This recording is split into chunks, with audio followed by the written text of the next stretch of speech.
ဒီနေ့ကတော့ကျွတ်မမွလေးနဲ့နောက်နေ့ထိချားလဲပြော့မသွားပဲနဲ့အရန်ကိုစားလို့ကောင်းတဲ့အသားရုမြေပဲဆန်အဆက်ကြော်နီးလေးဝေမျှပေးလိုက်ပါရနော်ကဲအရင်ဦးဆုံး10မိနစ်လောက်ရေစိမ်ထားတဲ့အသားရုတွေကိုအခုလိုရေကုန်စအောင်ညှစ်ပစ်ပါမယ်ပြီးရင်အလျားနေ2ချမ်းလောက်ချမ်းပြီးတော့စက်သားမှုတ်လေးနည်းနည်းစားလေးနည်းနည်းချဲပြီးတော့တေချာလေးနှမ်းစအောင်နေထားပေးလိုက်ပါအသားရုကြော်တဲ့ခါကျရင်စီနည်းနည်းနဲ့ကြော်လို့မရပါဘူးစီကတော့များများချဲရပါတယ်ဒါပေမဲ့ဒီစီတွေအကုန်လုံးကစုပ်သွားမှာမဟုတ်ပါဘူးနော်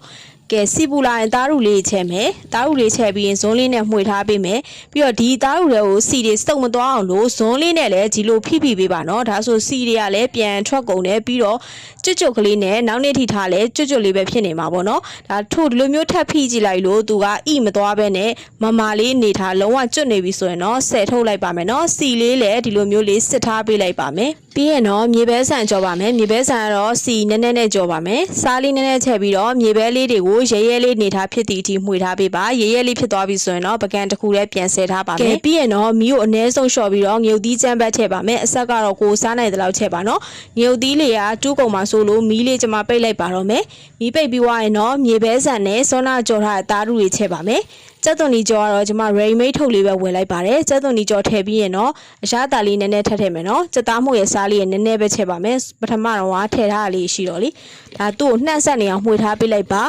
ဒါဆိုရင်တော့မြေပဲဆန်သားရုအဆက်ကြော်လေးရပါပြီကျွတ်မမွလေးနဲ့အရန်ကိုစားလို့ကောင်းပါတယ်လေးလုံးနဲ့ဘူးထဲမှာတိန်းထားလေးရပါတယ်နော်ကဲဒါကတော့အိမ်မှာကြော်စားပြစ်တာလေးကိုဝေမျှပေးတာပါ